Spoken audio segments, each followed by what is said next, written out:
In the Buddhist religion, we have these three refuges: the Buddha, the Dhamma, the Sangha. The Buddha refers to that person as the historical person who became enlightened through his own efforts 2,500 years ago out in the jungles of India. That process or that experience of enlightenment is a purification of the mind that comes through the practice of meditation, making the mind peaceful, concentrated, and then contemplating to see and understand truth. It's the truth about the way things are in nature. That truth is what we call the Dhamma.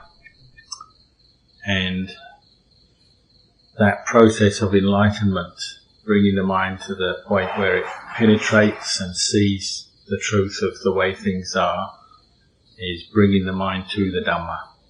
So what the Buddha realizes is the Dhamma, or truth. And what makes a Buddha is that experience of the Buddha's mind experiencing, seeing the truth, realizing truth. So on paper, you might say on paper, we split up these refuges. We have the Buddha and we have the Dhamma, which is the truth. When you talk about the Dhamma, you could say that really whether a Buddha arises in the world, there is a Buddha or not. That truth is obviously truth, so it's there. And what the Buddha does is, through his own practice, investigation, contemplation, we say realizes the truth. And then through that realization is able to pass it on, teach, guide others to realize in the same fashion, the same way that he did, the Buddha did. Through that process of teaching and disseminating truth, or the Dhamma, other men and women, monks, nuns, men and women, practice according to the teachings. They start to realize the truth as well, get to the point where they also have that same enlightenment experience. And these are the Sangha. The thing that binds these three refuges together is the Dhamma, the truth. It's the mind of the Buddha that realizes the truth, sees the truth itself, and then the enlightened disciples of a Buddha who have also realized the truth. So there's this common binding essence of truth, whether it's Buddha, Dhamma, Sangha. So in one sense you could say they're all the same, they're all one thing, which is this experience of the enlightened mind understanding, penetrating truth. And that is the same, that quality pervades the three refuges. But then for the practical terms, for our own contemplation, our own reflection, it's helpful to put them like this: the Buddha, the Dhamma, the Sangha. And he also mentioned we also have the Sangha. You can also contemplate or see it on the conventional level, the normal level. We have monks and nuns, people who shave their heads, take ordination, even if they haven't yet had this enlightenment experience and realized truth, they're still Sangha, because they've taken on the precepts and the role of monks and nuns. So we also have that way of looking at Sangha as well.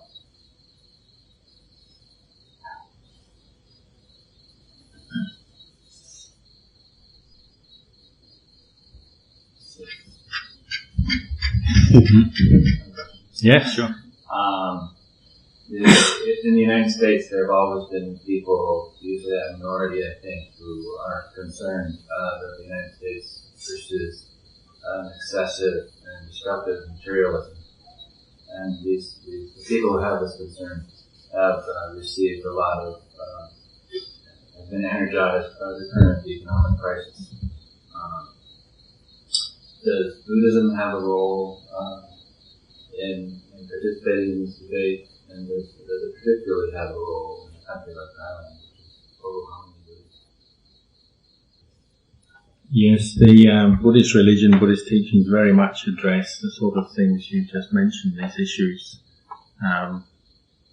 the problem of materialism and maybe an overemphasis over concern with material development, and then some of the problems, the suffering that arise from that.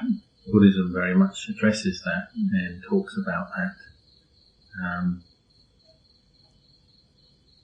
In the Buddhist teachings, the Buddha pointed out that material happiness, the material comforts, the various kind of happinesses that come from material gain and what we might call economic progress and material development, they're a true form of happiness, but they're temporary.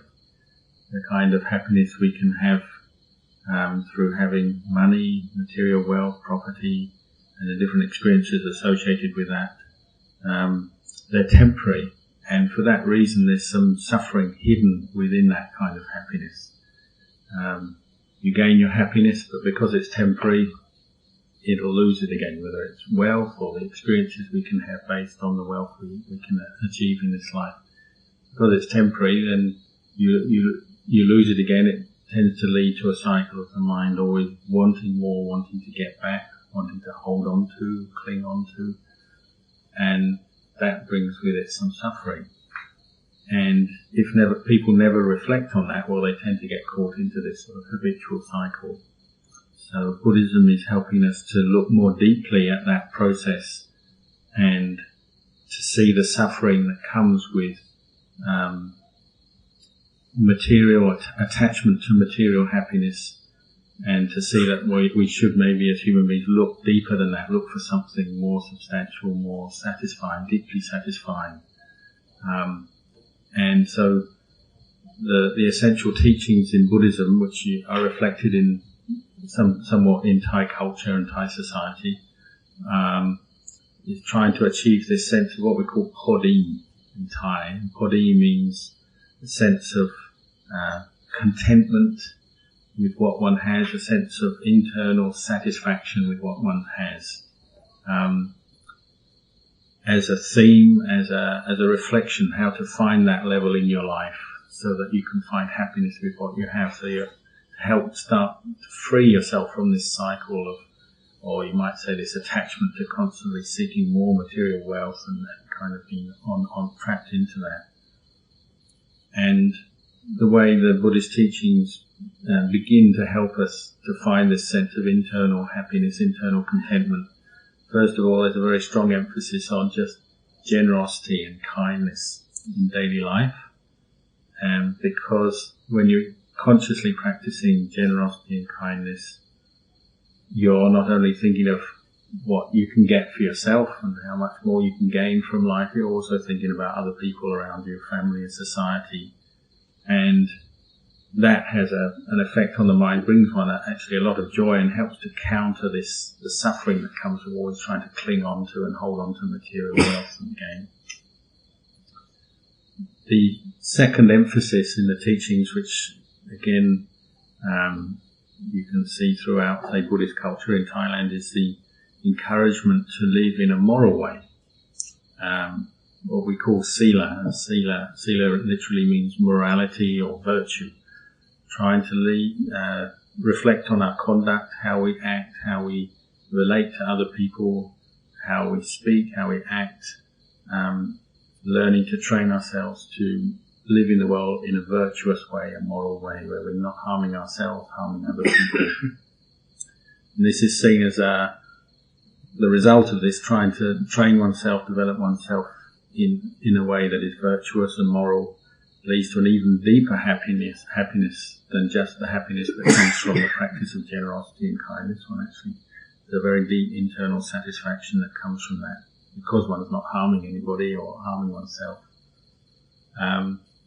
And then on the deepest level, encouraging people to actually develop their minds in a very direct way, to develop the qualities of meditation, the ability to learn to develop self-awareness and the peace, the calm that comes through that, and then using the peace and calm of that to investigate truth, coming back again to the Dhamma, the truth, the way things are, to understand that better. And with that understanding, that brings us a sense of inner peace as well. with that inner peace we can understand the true nature of the world, that, say, for instance, the material wealth that we are seeking, that we tend to rely on and depend on so much, is ultimately what we call anicca, dukkha, anatta. It's impermanent. It's unstable, and it can't give us lasting happiness. And ultimately, it's not ours to own and to keep and to hold on to.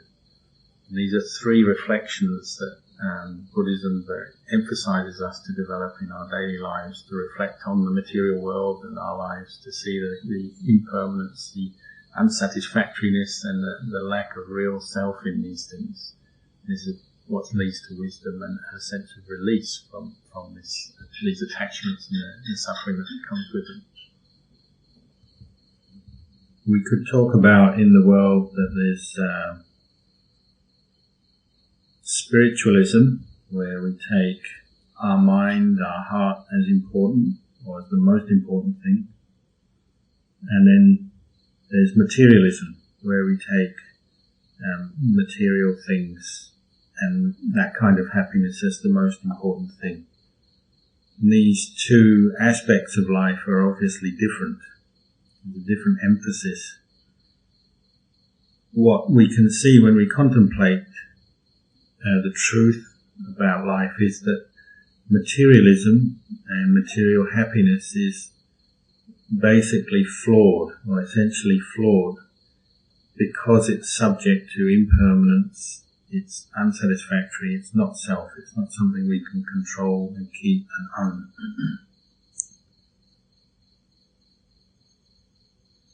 And this is something we have to contemplate, to see particularly the physical aspect of our lives, of this world, our bodies, the material world, and all that's connected with it, is very much subject to change. It all comes to an end sooner or later. For those who don't contemplate, well, that change and that ending, the separation and the ending that comes as physical things change, live out their life and so on, leads to suffering for those who attach and don't contemplate to see the deeper truth of this impermanence of the material world. Ajahn Chah, our teacher, for instance, would always remind us that when we gain material things, they tend to stay with us only for a period of time. Any aspect of materiality, whether it's this physical body or the possessions, the things we can have in this world, eventually they break apart, they degenerate, they get old, and they break up, disintegrate. Because of that, as human beings, we tend to suffer. So in that case, if we're always just seeking material things and material happiness, are we wise? If it just leads to suffering, then we're not really wise, are we? So we have to contemplate this, to see the danger, the inherent danger in materialism. Without wise reflection, it will just lead on to suffering. For example, Ajahn Chah would often talk about just a simple thing like a cup. We buy a cup, or we're given a cup, a very nice cup. We can use it and drink out of it. A wise person, they'll take this cup and use it, but at the same time, they'll contemplate to see that it is also subject to impermanence. It's unsatisfactory, and ultimately it's not self. It's not something one can own and keep forever. A wise person will contemplate like this, and they'll know that one day this cup must break, must crack, break, disintegrate, and separate from us. Once we know this truth, it sets the mind free from its attachments. Therefore, there is no suffering associated with owning that cup and using that cup. This is true happiness, the inner happiness, the spiritual happiness that Buddhism is encouraging us to find and experience. Another person might gain the cup, but they don't contemplate. They never think about the fact that it is impermanent, unsatisfactory, not self. So when it breaks, they do suffer. They suffer over that separation, that loss.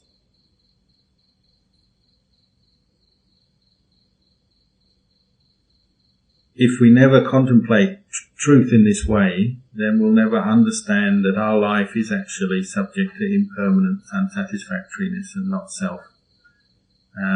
We'll never really come to face or accept the truth that we're gradually getting older every day. We will have to face illness, sickness, and one day we'll have to die. If we never contemplate in this way, well, of course, we'll have to experience some suffering and unhappiness over that fact.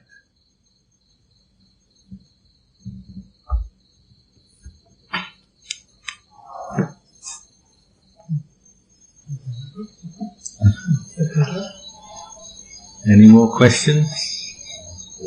Yeah? Sure. The idea of not harming people seems to me to be very important here, because when I refer to materialism as excessive, I also refer to it as destructive of the natural world.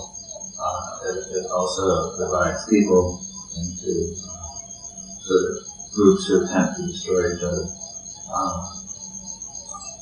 Buddhism, it seems to me, a lot of their answer has sort of follows themes of, we must contemplate, we must realize, we must think deeply, reflect, and yet it seems that, particularly sort of a wise person must realize these things.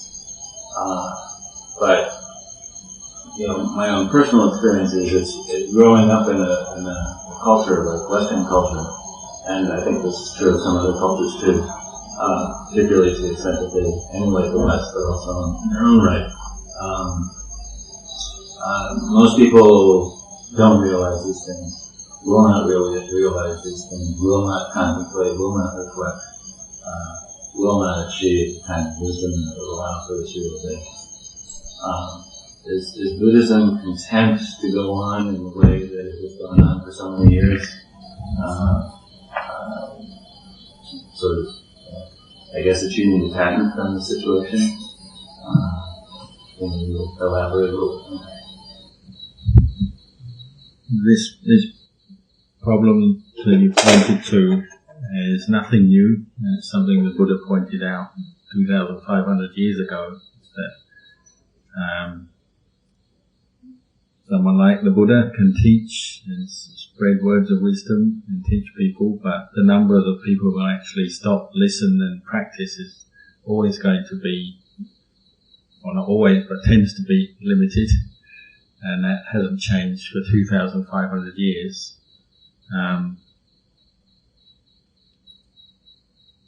He compared it to the number, you might compare the ratio of the number of people who will actually take these teachings and put them into practice in their lives, and the numbers of people who won't, who will tend to ignore them and just carry on doing the things they do, and maybe doing harmful things and causing themselves and others suffering. Compared it to like the horns on a cow, 2, and the hairs on the skin of the cow, which is many. So it would seem probably that ratio hasn't really changed for 2,500 years. He made that simile that long ago, and it's probably still appropriate today. But that doesn't mean to say one just gives up. One still practices whatever one can. One's teachers he said, for us as monks, we still practice and spread the teachings in whatever way we can. But as you do that, you have wisdom. You understand that people are at different levels or different points in their spiritual development, and the majority of people perhaps are not yet ready to fully understand the Dhamma, the truth, or practice it. But there are some who are ready to stop and practice and consider it. And so that makes it worthwhile. And as far as the majority who may still be doing all kinds of harmful things, unwise things, one just has to as you say, one has to practice detachment as a conscious thing. One said if there's a time when they can understand that's good, that would be good, but if at the moment they don't, well, I'll have to just be patient with this situation and carry on.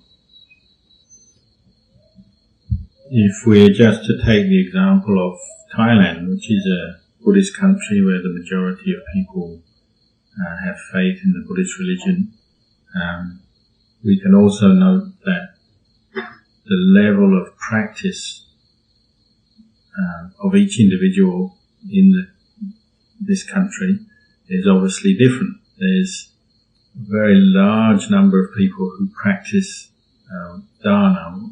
Dana means generosity, and the giving of charity, giving of alms, supporting monastic institutions and other forms of charity is practiced widely, and it's something one can say is very much at the heart of Thai culture, Thai society. So on that level you could say Buddhism is doing very well. But then if you are to look on the level of morality and virtue, which is usually judged by what we call the level of practice of the precepts, there's the 5 basic precepts and then the 8 precepts that lay Buddhists might practice. The numbers who keep the 5 precepts or 8 precepts regularly or daily drops right down compared with the numbers who practice generosity and different forms of charity. You might find individuals who keep the 5 precepts or 8 precepts, say once a week. They might do that as a practice, a conscious practice, to make a day of practicing according to the 5 precepts or the 8 precepts. But to find just one person who's keeping them every day, trying to consciously keep to those precepts every day, the number's going to be much, much smaller. Just simple things like, say, to the number of, say, men who don't drink alcohol, consciously don't drink alcohol, practicing according to the Buddhist teachings, avoid taking alcohol, is already probably a minority in society, and so on. So you can see on different levels the numbers of people practicing and the commitment and the level of practice will vary. If you talk about the practice of meditation, well, the numbers probably reduced down again. The number of people who are regularly practicing meditation in a disciplined way, much smaller again. They're still there. They're spread out throughout the society. And it's a big country. There's 60 or 70 million people here. So the numbers who are practicing are still there, but as a proportion, very small. And this is the way it is in a Buddhist country. So obviously non-Buddhist countries or countries which have a number of religions and different teachings is going to be, again, smaller proportions of people who are willing to practice and follow the teachings. And one of the main things is many people in the world just don't hear good teachings of any religious tradition. They haven't yet experienced the teachings firsthand, so naturally they won't be practicing according to them.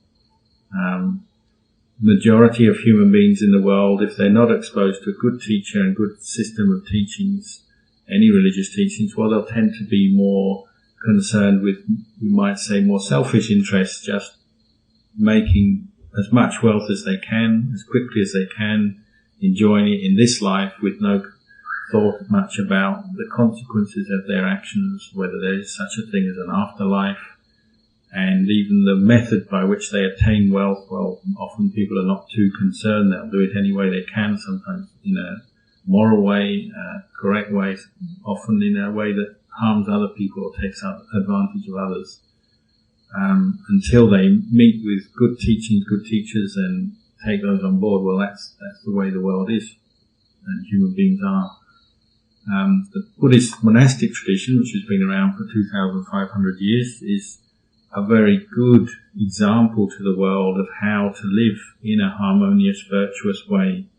Just a simple example is, say, in a Buddhist monastery, when every day people do practice generosity and charity, they bring different kinds of offerings to the monastery to support the monks and the resident community. Those offerings are all put together in a central store, and then the duty officers of the monks appointed, using their kindness and wisdom. When there is a need in the community, a particular monk has a need, he can ask for different things from the store and the monastic store, and that will be provided. But that leads to harmony, and it also leads to an unselfish way of living, which is a very good example to the world. It's just one example, but this is the sort of thing that is important. If there are groups of people interested in practicing in this way, whether as monastics or in family situation, what they can do is influence the society around them by practicing trying to live in a virtuous way, an unselfish way, where they're caring more deeply about the important things of life, where they're not exploiting each other or the world, the resources of the world, where they're trying to live in a wise, kind, generous way.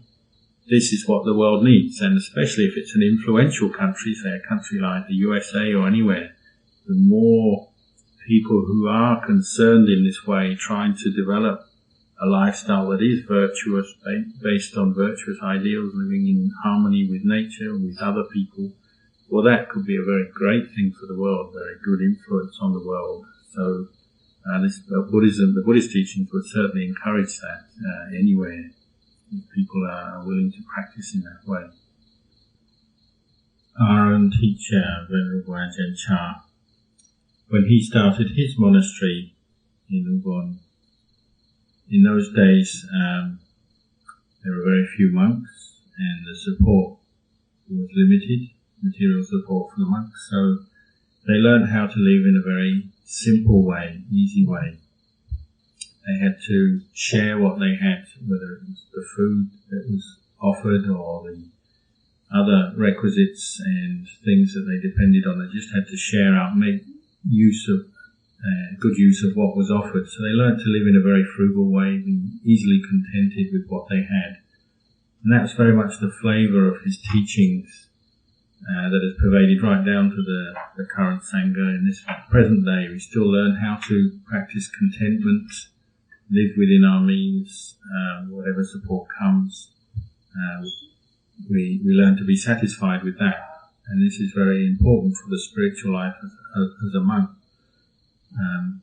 But also over time, Ajahn Chah, teaching monks gradually, the numbers of monks and nuns in his monastery increased. He also saw that there's one important founding or essential principle in Buddhism, is that the monks and nuns, the Sangha, aren't completely cut off or independent from the lay community, the surrounding lay community. They're interdependent. Every day, the lay people, out of their kindness and faith, support the Sangha with food and other material things to help to build the monasteries. And the monks and Sangha in return can offer teachings, guidance and training to the lay community.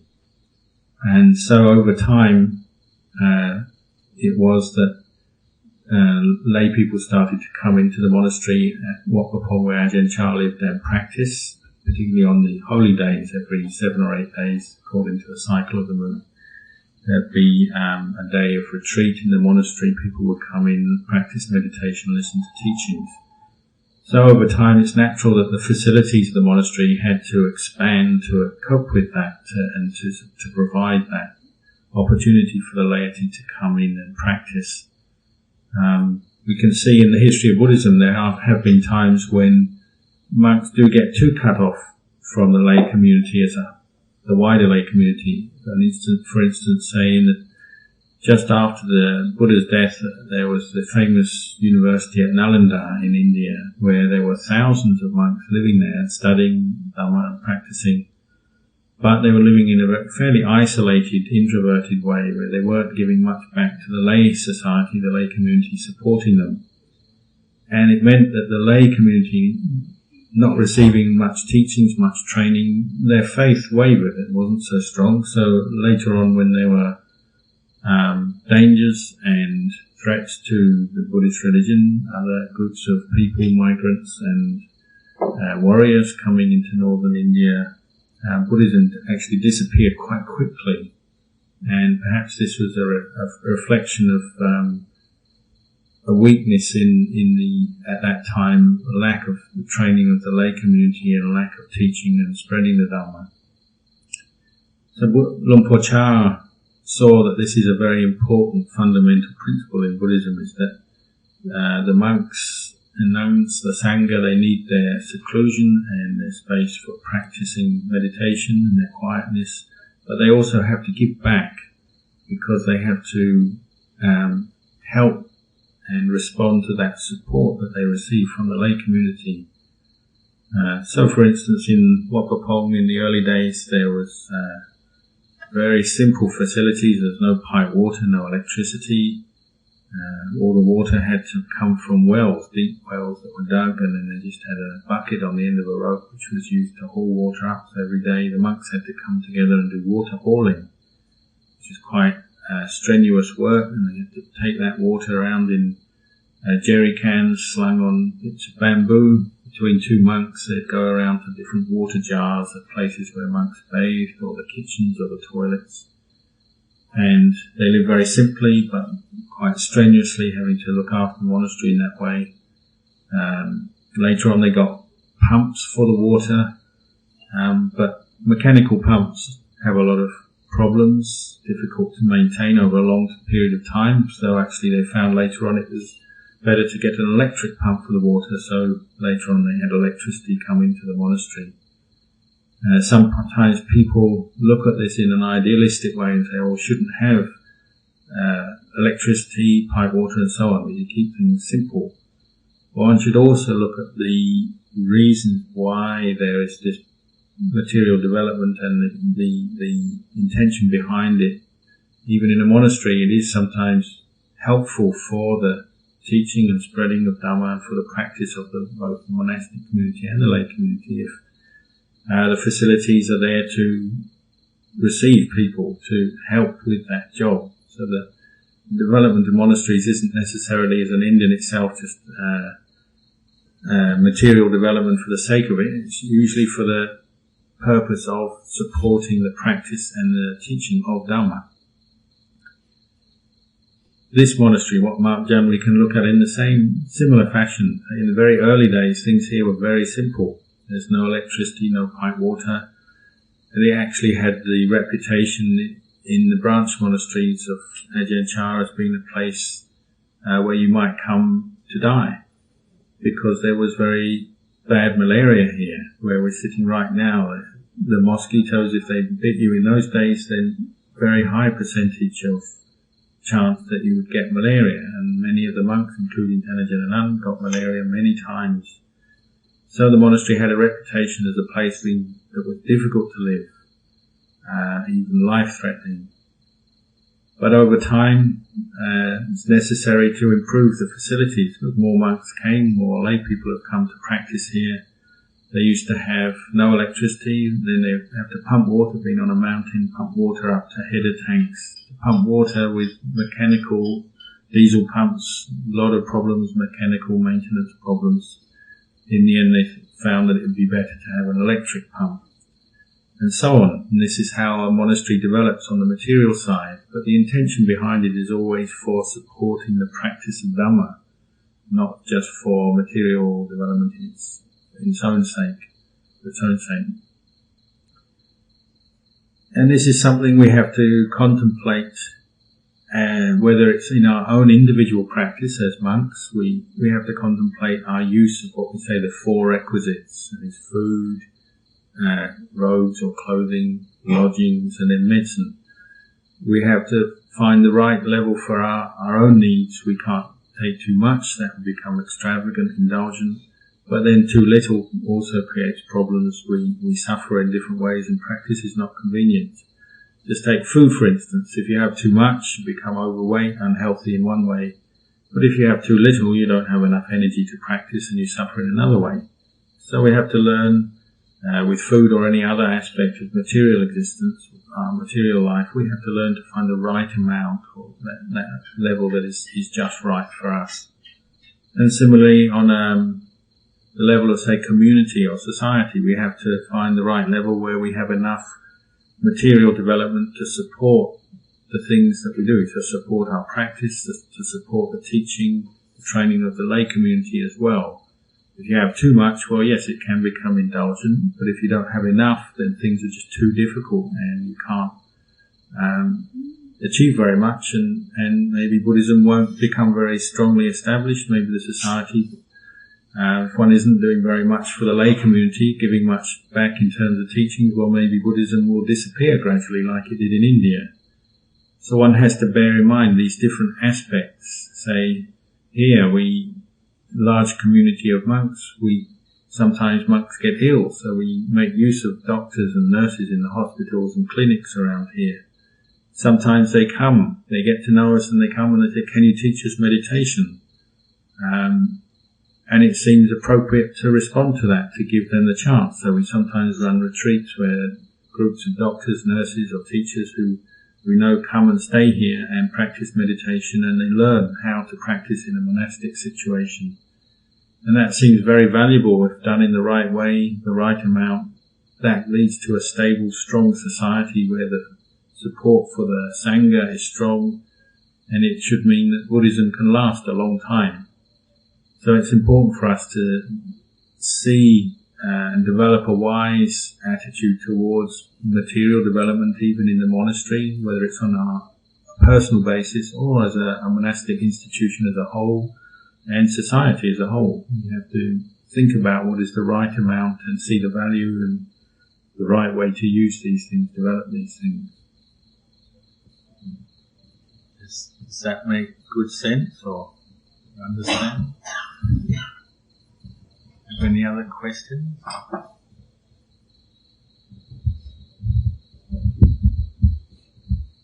There was a question about how should we approach the issue of rebirth, future lives, different lives, being born, dying, being born again. Especially in the case, say, if we're a Buddhist and we believe in that, believe in karma and the fruits of karma, and the fact that when beings die, that they go on to another birth according to their karma. When we meet with people who don't believe in that, how should we approach that? Is there anything we can say or talk about?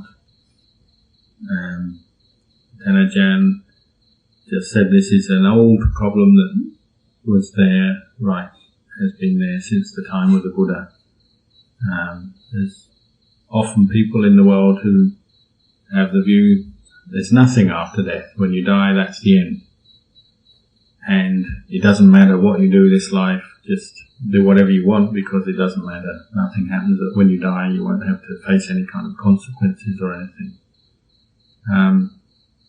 And then there's other people who are skeptical. They say maybe, maybe not, and so on. There's many different kinds of views people have, and that will often inform the way they live and the way their attitude to life and their values. And it's very difficult to prove. It's almost impossible to prove to someone convincingly and successfully who's skeptical about, say, future lives, past lives, future lives. It's not something you can bring out and show them in that way.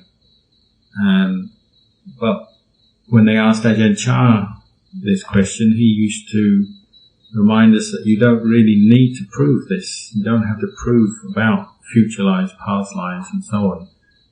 The place to learn and understand this issue is in the present life.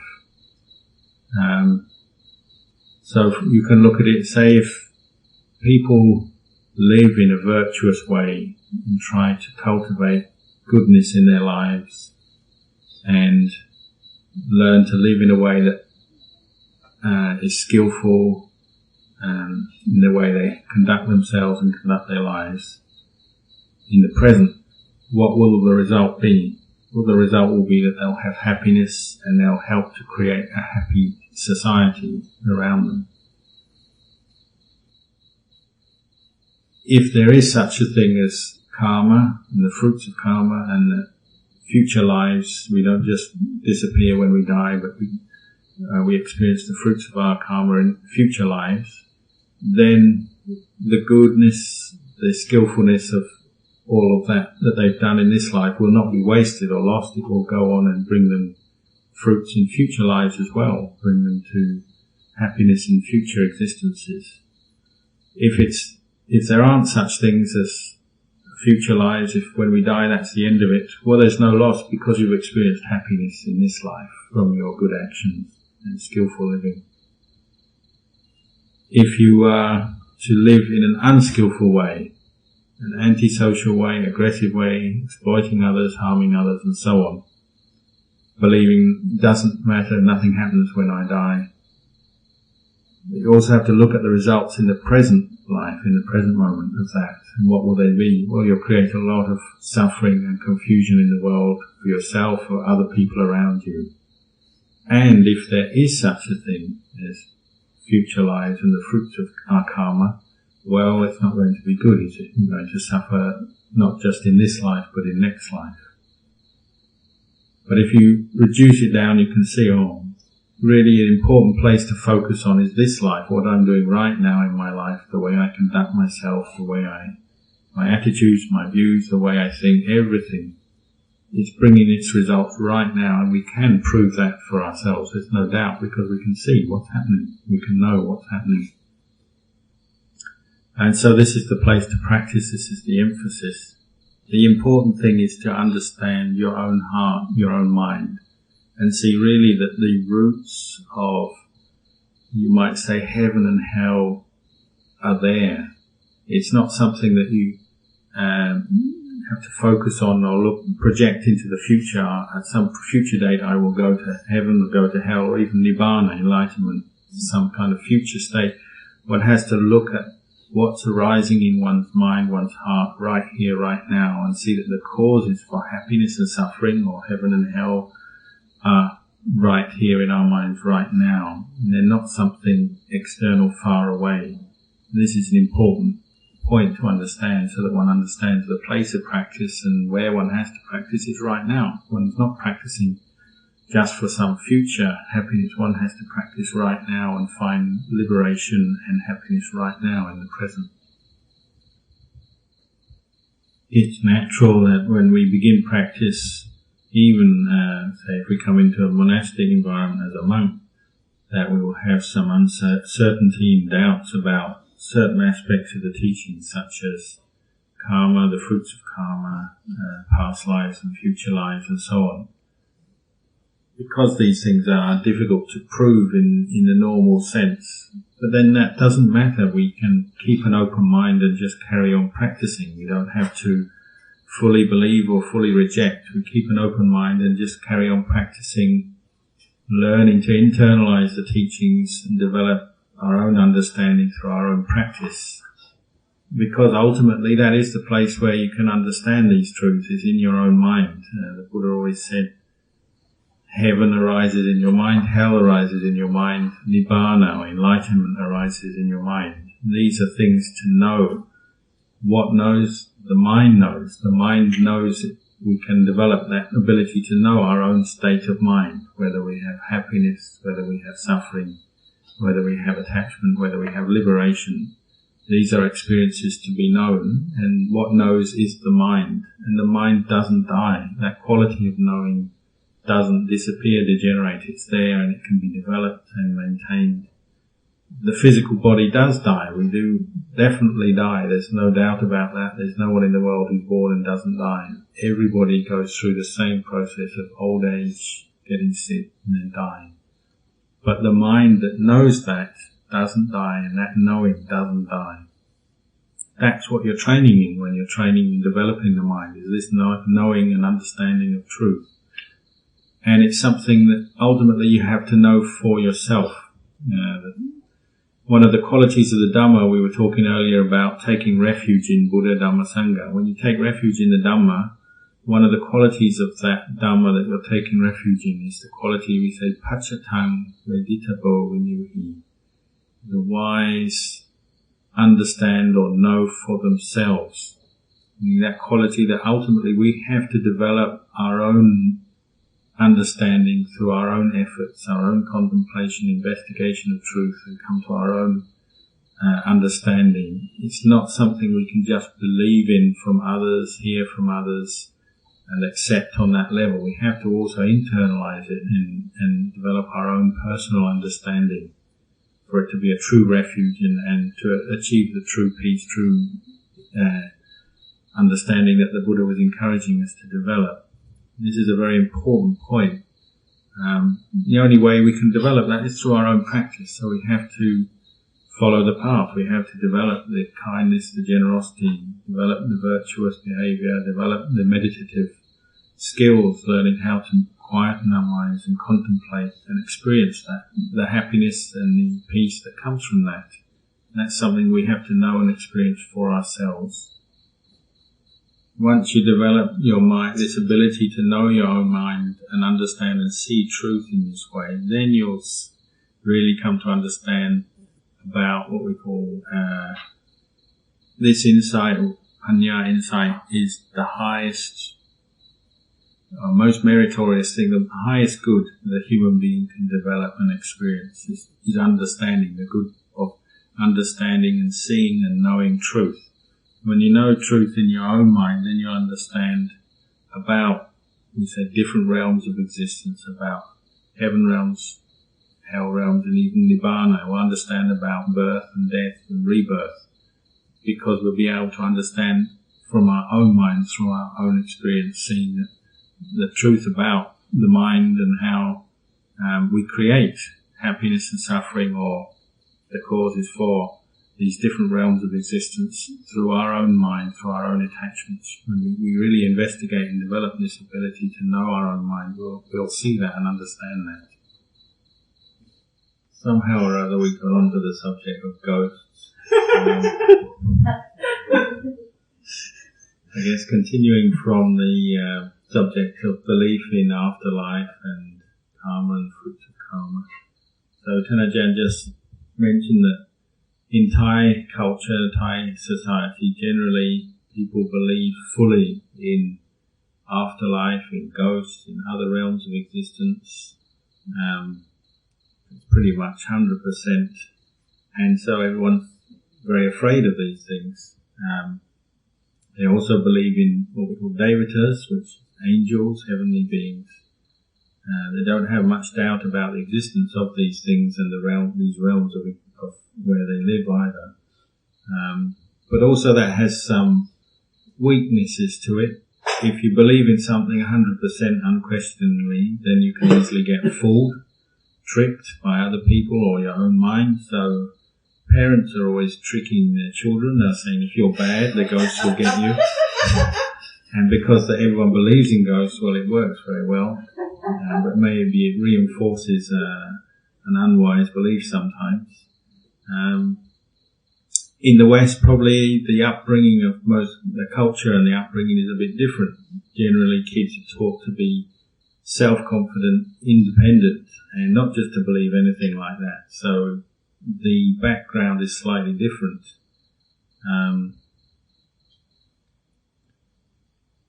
Nevertheless, it's important for us to investigate our backgrounds and our beliefs and come to an understanding. Say, like, for instance, most Thais do believe in these things, but they've actually never seen, most people have never seen a ghost or a devata or anything. I, for myself, was brought up in that way. I believed very much in the existence of afterlife and ghosts and celestial beings. And so that affected me strongly, especially when I was a young monk. Sometimes we would go out and stay in the cremation grounds, places where people were buried or burnt, to test our meditation or to practice meditation and to contemplate fear and the sort of experience that having those beliefs brings up in the mind, the suffering that they can bring. One time I was staying in a cremation ground and they brought in the body of a young girl who drowned. So of course that night I was practicing meditation, I was camping there, so I was walking meditation with a lot of worry, fear, concern. My main concern was, has she been reborn yet or not? If not, then she must be hanging around, and that brought up a lot of fear and concern in the mind. I was only a young monk at that time, so my meditation, I was still working on how to focus my mind, concentrate the mind. So it was very good for me to contemplate this and see the doubts and the worries and the fears coming up about ghosts and the dead. Strangely enough, the next day after she died and had been buried there, someone came into the cremation ground in the afternoon. It was very hot, and they brought me a nice Pepsi to drink. Normally, the wise thing maybe would be just to accept this nice cold Pepsi, drink it, and then get on with my practice. But perhaps unwisely, I started to think, why? Why did they bring this drink? How on earth did they know I was here? Why would they come with this drink, knowing that there was this monk practicing in the forest at this time? That's a bit unusual. So I couldn't resist. I asked them. I said, how come you brought me this drink today? How did you know I was here, and why did you think of bringing me this drink? They said, well, last night the ghost of the dead girl came into my dream and told me that there's this monk walking meditation and practicing in the forest, that I should go and help him, take him a drink. So here I am. So of course that night I was really afraid, knowing that there was a ghost around. Probably the ghost was just hanging around laughing at me, seeing this monk walking there with all this fear and worry in his mind, and out of compassion, that is why they entered the dream of their relative and said to take a drink to look after this monk. And of course there are many, many stories you can hear, similar stories in Thailand, people seeing ghosts and celestial beings, all kinds of beings. And they can help us, on one level, they can help us just to reaffirm the possibility of karma and the fruits of karma and rebirth. But we still need to use our wisdom to contemplate this. But the value of such belief perhaps is that it can, if we keep contemplating, keep testing it, keep thinking about these issues, it can turn into real wisdom, real understanding over time. But it's something you do have to hold up, investigate until you're sure that it's true. Sometimes when I was a young monk, I would ask the Western monks who had come to stay with Luang Por Chah. They didn't seem to have so much fear, not in the same way as us Thai monks. So I'd ask them, are you afraid? You're living in a place like some of the monasteries, they were built in charnel grounds, places where people were burnt. Most of them would say, no, don't have any fear. Most of the Western monks said they're more afraid of living people. Their experience was they're afraid of people who are crazy or murderers or robbers or that kind of thing. So I could see there, culturally, there's a bit of difference. Say in Asia, people tend to be more at ease with each other, but more afraid of ghosts. Whereas in the West, people are often not so at ease with each other, but they have no real problems with ghosts. This is something we have to just contemplate, understand our background and where we gain our attitudes and values from, and then contemplate to see the merits or weaknesses of them. Even here, Wat Marp Jan, one time many years ago, I remember we were going out on Bindabata in the morning about 6 a.m. and at the front of the monastery where the gate is and the wall is, just out of nowhere, unexpectedly, this person appeared and just walked across the path in front of us and then just seemed to disappear into the tree next to the wall. There was a dog with us at the time, and even the dog saw and went running after this person, looking all around where were they, and they just seemed to have disappeared into the tree. We could say this is probably the celestial body, the astral body of a devata, an angel being. They can manifest in this way for people to see with their bare eyes. They can just see them, but then they disappear. The best thing in the beginning of practice then is probably just to keep an open mind. It's true, not true, we just keep an open mind. If we're not sure yet, that's okay. We can just stay with that, keep our mind in the middle until we've gained more experience and we understand for ourselves. And even the Western monks I've seen over the years living in Thailand practicing, and they do gain experience, sometimes they do change from being completely skeptical or anti any talk about past lives, future lives, different realms of existence. They can change, and they come to their own understanding, actually start to believe in these things. That can also bring suffering. Maybe they start to believe in ghosts and then they actually become afraid of them. It can be like that. Sometimes it's important to see beliefs can be helpful though in the practice, even though you know it is just a belief. Because if one has no beliefs and doesn't believe anything, then maybe one won't even bother practicing, or just say it's all a waste of time. So the best thing is try and develop a wise attitude even towards belief itself.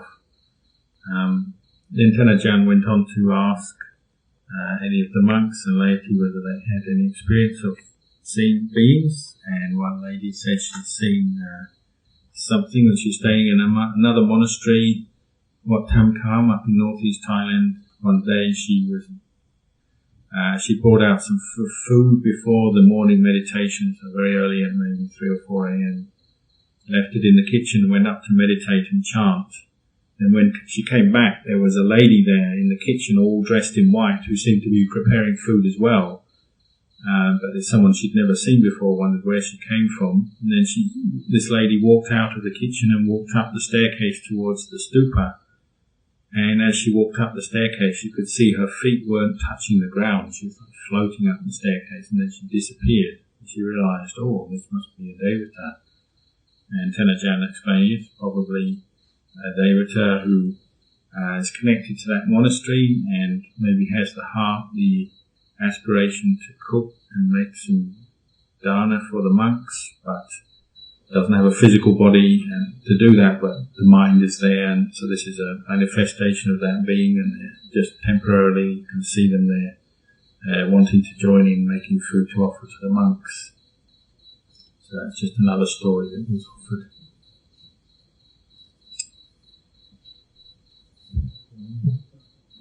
Probably enough for tonight before we run away with ourselves.